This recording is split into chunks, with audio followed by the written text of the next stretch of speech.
Education point Haryanvi में आपका स्वागत है। दोस्तों, आज हम एक बहुत महत्वपूर्ण जो अध्याय है उसको करने जा रहे हैं। देखिए, भाषा का जो अध्याय है ना, इसमें से प्रतियोगी परीक्षाओं में जितने भी प्रश्न आते हैं वो छूटेंगे नहीं, आपका कोई प्रश्न नहीं छूटेगा। तो बिल्कुल गहराई से हम इस टॉपिक को आज करने जा रहे हैं। तो बिल्कुल ध्यान से इसको देखिए और पूरा देखिए, वीडियो को शुरू से लेके अंत तक देखिए। देखिए, पहला हमें भाषा की हम परिभाषा पढ़ते हैं। तो भाषा वह साधन है, भाषा वह साधन है जिसके द्वारा हम बोलकर या लिखकर अपने विचारों को दूसरों तक पहुंचाते हैं। ये तो एक सिंपल जो है ना परिभाषा है, लेकिन हम बात करते हैं भाषा भावों एवं विचारों की अभिव्यक्ति का साधन है। भाषा भावों एवं विचारों की अभिव्यक्ति का साधन है। आगे बात करते हैं भाषा के भेद कितने होते हैं भाई। तो भाषा के होते हैं भाई 3 भेद। कितने होते हैं? 3 भेद। तो पहला जो भेद होता है वो कौन सा होता है भाई? पहला होता है मौखिक भाषा। दूसरा होता है भाई लिखित भाषा। और नंबर 3 पे होता है भाई सांकेतिक भाषा।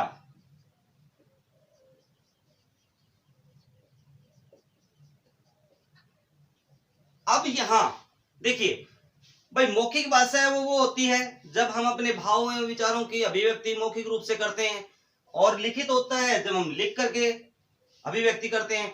और भाई सांकेतिक होता है जब संकेतों के द्वारा हम अपने भावों एवं विचारों की अभिव्यक्ति करते हैं। तो आइए अब देखते हैं भाषा का। यहां एक प्रश्न पुटअप होता है कि भाषा का सबसे पौराणिक जो रूप है ना वो कौन सा है। तो भाई भाषा का पौराणिक रूप जो है वो मौखिक भाषा है। और मौखिक भाषा क्यों है? देखिए, पहले हम लिखना पढ़ना नहीं जानते थे, किसी भी प्रकार की भाषा का विकास नहीं हुआ था, तो हम इकट्ठे रहते थे। अब वहां हम अपने विचारों का संप्रेषण कर लेते थे, आदान प्रदान कर लेते थे।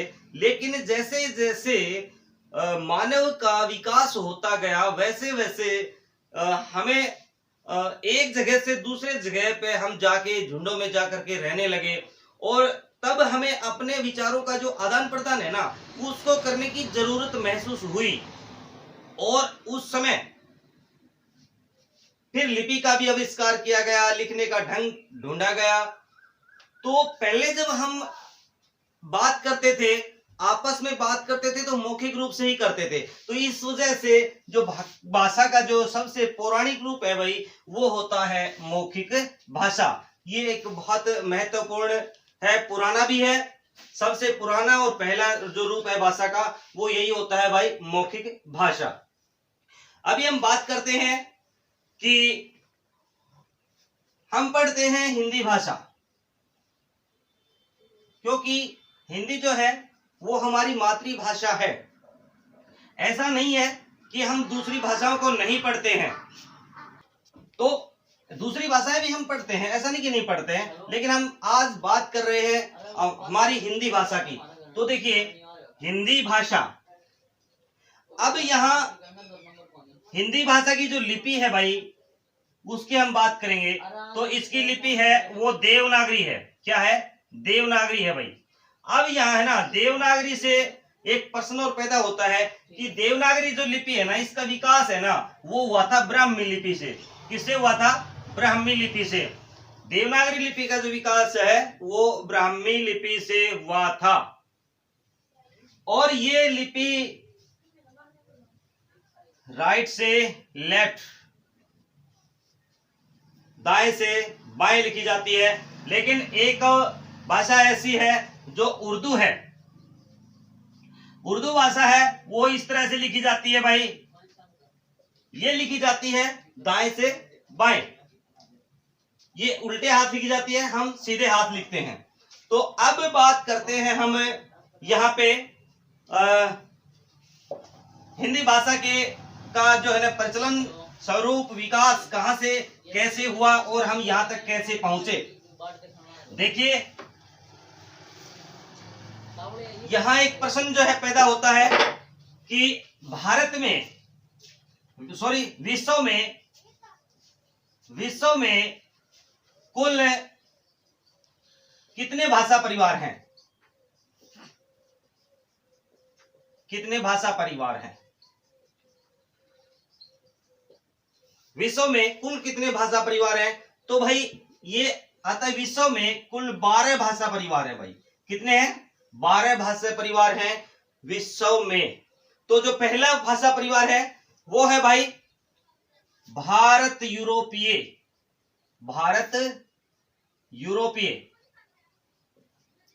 भारत यूरोपीय, इसको शॉर्टकट में भारोपीय भी बोलते हैं भाई, भारोपीय।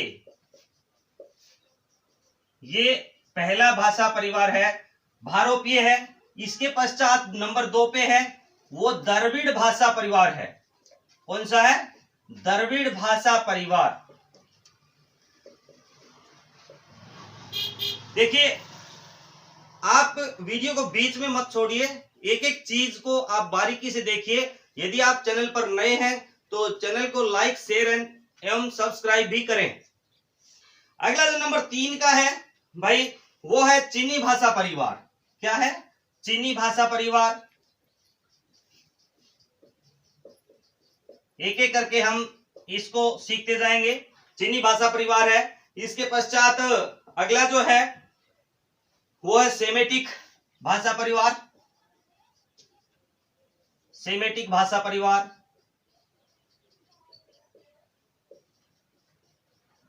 अगला है हेमेटिक, हेमेटिक भाषा परिवार। और नंबर 6 पे है आगन्य भाषा परिवार। आगन्य भाषा परिवार।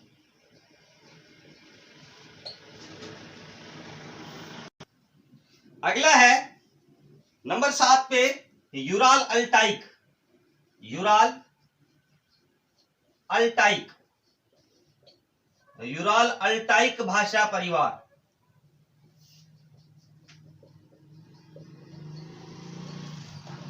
एक बार इनको रफ कर देता हूं। नंबर 7 तक हो चुका है, 5 और बाकी हैं। Ural Altaic.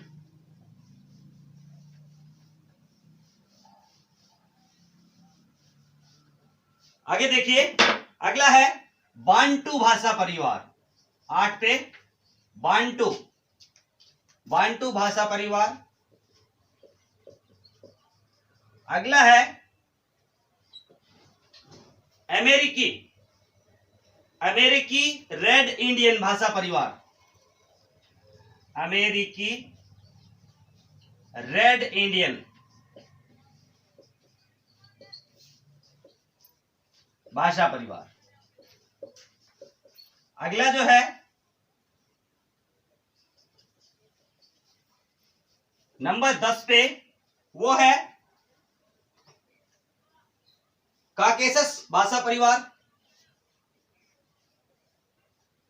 काकेशस। नंबर 11 पे जो है, देखिए आप इनको देखते रहिए, सीखते रहिए, याद करते रहिए, बहुत जरूरी है। काकेशस के पश्चात है सूडानी भाषा परिवार। सूडानी भाषा परिवार। और अंत में जो है वो नंबर 12 पे है बुशमैन भाषा परिवार। बुशमैन, बुशमैन भाषा परिवार। इस प्रकार हमने देखे ये 12 भाषा परिवार। तो आप बने रहिए मेरे साथ, एक बार रफ कर देता हूं।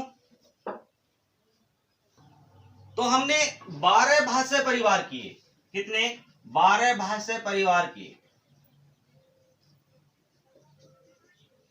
अब पूरी दुनिया में जितनी भी भाषाएं बोली जाती हैं, जितनी भी भाषाएं बोली जाती हैं, वो सारे की सारी इन 12 भाषा परिवारों की ही देन है। लेकिन अब यहां प्रश्न ये उठता है कि भारत में जो बोली जाती है वो कौन सा भाषा परिवार है, तो भारत में है भारत यूरोपीय भाषा परिवार, जिसका मैंने आपको दूसरा नाम बताया था भारोपीय, बोलते हैं उसको भारोपीय भाषा परिवार, क्योंकि हमारी सभी भाषाओं का जो विकास है वो यहीं से हुआ है। और भारत में इन भाषा परिवारों को भाई 4 भागों में विभक्त कर रखा है। भारोपीय भाषा परिवार को 4 भागों में विभक्त कर रखा है। और भारोपीय भाषा परिवार का ही एक रूप है आर्य भाषा परिवार। आर्य भाषा परिवार। अब हम देखेंगे कि कब कब और कौन सा रूप है वो भाषा परिवार का परिवर्तित हुआ। तो यहां इसके नीचे हम देखेंगे, पहला है वैदिक संस्कृत। वैदिक संस्कृत। दूसरा है लौकिक संस्कृत।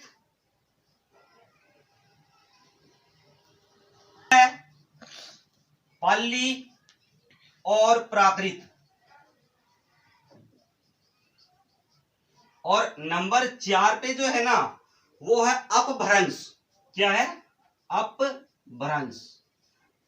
अब है ना हम देखते हैं इनका काल क्या रहा। अब जो वैदिक संस्कृत है ना, वैदिक संस्कृत का जो काल है ना वो 1500 ईसा पूर्व से 800 ईसा पूर्व तक रहा।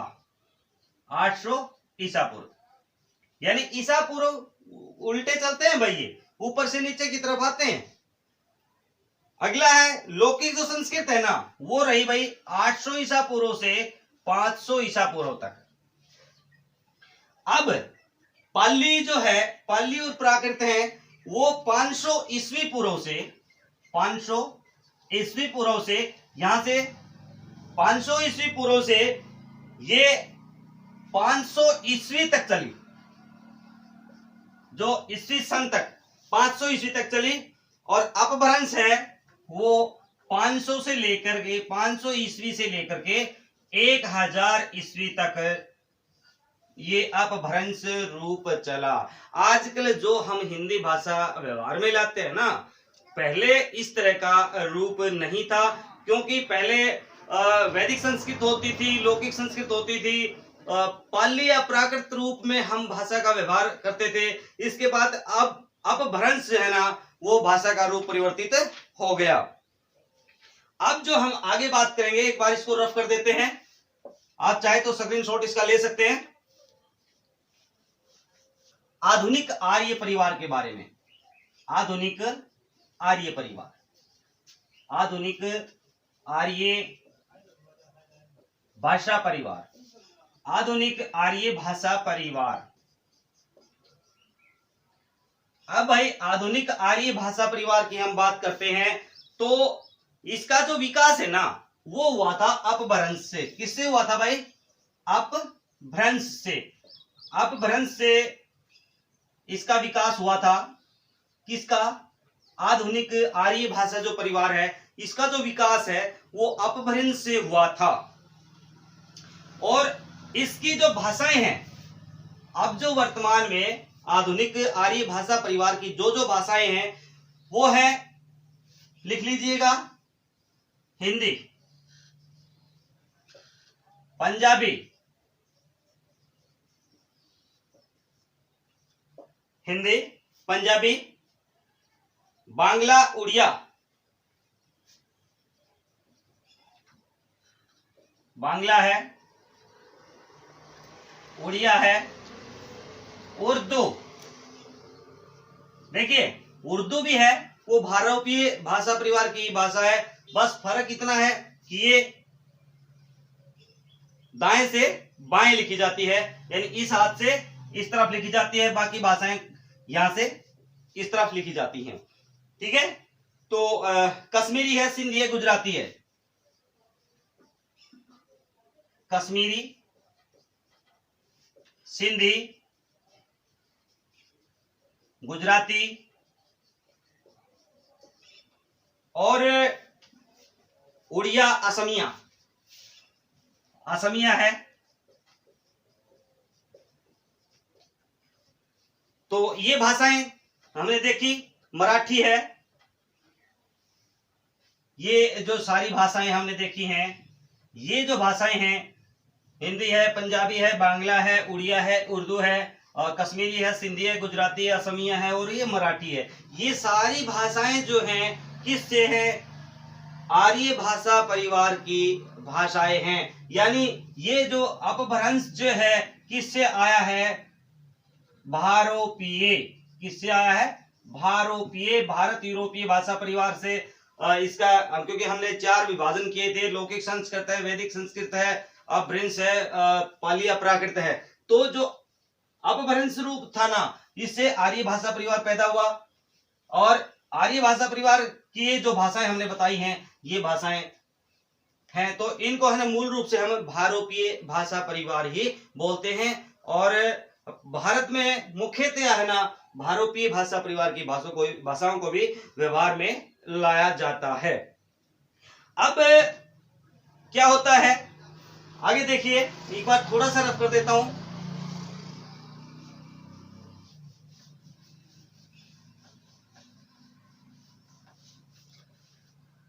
आते आते 14वीं सदी आती है। 14वीं सदी में यहां खड़ी बोली का जो है ना वो प्रचार हुआ। 14वीं सदी में खड़ी बोली का। और खड़ी बोली के जो है ना वो मुख्य जो कवि थे वो थे अमीर खुसरो। कौन थे? अमीर खुसरो। बहुत महत्वपूर्ण क्वेश्चन है ये, अमीर खुसरो। और अमीर खुसरो का नाम आते ही इतिहास में एक चीज सामने आती है, उनकी पहेलियां और मुकर्रियां बहुत जो है ना महत्वपूर्ण स्थान रखती हैं। तो खड़ी बोली में लिखी गई उनकी देखिए एक पहेलियां, देखिए मुकरी कि एक थाल मोतियों से भरा, एक थाल मोतियों से भरा, मोतियों से भरा, सबके सिर पर औंधा धरा, सबके सिर पर औंधा धरा, थाल बार बार फिरे और मोती एक भी ना गिरे। तो ये पहेलियां जो है खड़ी बोली में सबसे पहले ये परंपरा है, ये प्रचलित की थी अमीर खुसरो ने। लेकिन इसके पश्चात 19वीं सदी के आते आते 19वीं सदी के आते आते बहुत से कवियों ने भाषा में बहुत निखार उत्पन्न किया। और जो खड़ी बोली है ना भाई, खड़ी बोली को एक बहुत विशिष्ट स्थान प्राप्त हो गया। खड़ी बोली को बहुत विशिष्ट स्थान प्राप्त हो गया। तो आगे चल के हम अगले वीडियो में देखेंगे इन भाषा परिवारों की जो भाषाएं हैं वो किस किस तरह से अपने रूपों में परिवर्तित हुई हैं और कौन से भाषा परिवार आए हैं। तो परिणाम स्वरूप क्या हुआ कि खड़ी बोली सभी क्षेत्रों में बोली जाने लगी। अब क्षेत्रों में बोली जाने लगी तो बोली से हम यहाँ क्वेश्चन उठता है कि बोली, तो भाई एक क्षेत्र में जो भाषा बोली जाती है या क्षेत्रीय भाषा को हम क्या कहते हैं? बोली कहते हैं। बोली के पश्चात भाई आती है राजभाषा। भाई राजभाषा वो होती है जिसमें राजकाज के सारे कार्य किए जाते हैं, उसे हम बोलते हैं भाई राजभाषा। और हमारी जो राष्ट्र जो भाषा है वो है भाई हिंदी, हम सब जानते हैं। और हिंदी का जो है को 14 सितंबर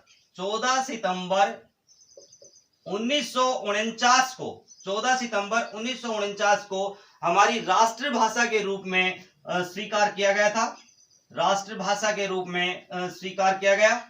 और ये हमारे संविधान की धारा 343A, संविधान की धारा 343A। ये क्वेश्चन एक बार आया हुआ था भाई कि राष्ट्रभाषा का दर्जा संविधान के किस अनुच्छेद में दिया गया है। तो ये संविधान की धारा है 343A, ध्यान रखने योग्य क्वेश्चन है। इसके पश्चात अंतिम जो प्रश्न है वो है अंतरराष्ट्रीय भाषा। अब अंतरराष्ट्रीय भाषा की हम बात करें ना, तो अंतरराष्ट्रीय भाषा भाई वो होती है जो दूसरे देशों के साथ संपर्क स्थापित करने के लिए जिस भाषा का हम प्रयोग करते हैं, यानी दूसरे देशों के साथ संपर्क स्थापित करने के लिए हम जिस भाषा का व्यवहार में लाते हैं, हम उसे कहते हैं अंतरराष्ट्रीय भाषा। तो अंतरराष्ट्रीय भाषा हमारी अब जो है वो है अंग्रेजी, और अंग्रेजी की जो लिपि है भाई वो है रोमन। तो बने रहिए आप मेरे साथ। इसके बाद जो अगला वीडियो आएगा, उस अगले वीडियो में हम भाषा परिवारों का जिक्र करेंगे कि कौन सी भाषा किस भाषा परिवार से निकली है, और हमारी जो है इस क्षेत्र की जो भाषा है वो कौन सी हिंदी में आती है, पूर्वी हिंदी में आती है, पश्चिमी हिंदी में आती है, यानी भाषा के सारे रूपों को भी हम धीरे धीरे करेंगे। तो आप बने रहिए मेरे साथ, और यदि आपने चैनल को लाइक शेयर सब्सक्राइब नहीं किया है तो आप जरूर इसको सब्सक्राइब कर लें, क्योंकि मैं एक एक क्वेश्चन आपके लिए ऐसे ऐसे ढूंढ करके यहाँ ला रहा हूँ जो एग्जाम की दृष्टि से, कंपटीशन एग्जाम की दृष्टि से बहुत महत्वपूर्ण है। तो बने रहिए मेरे साथ। Thank you. जय हिंद, जय भारत।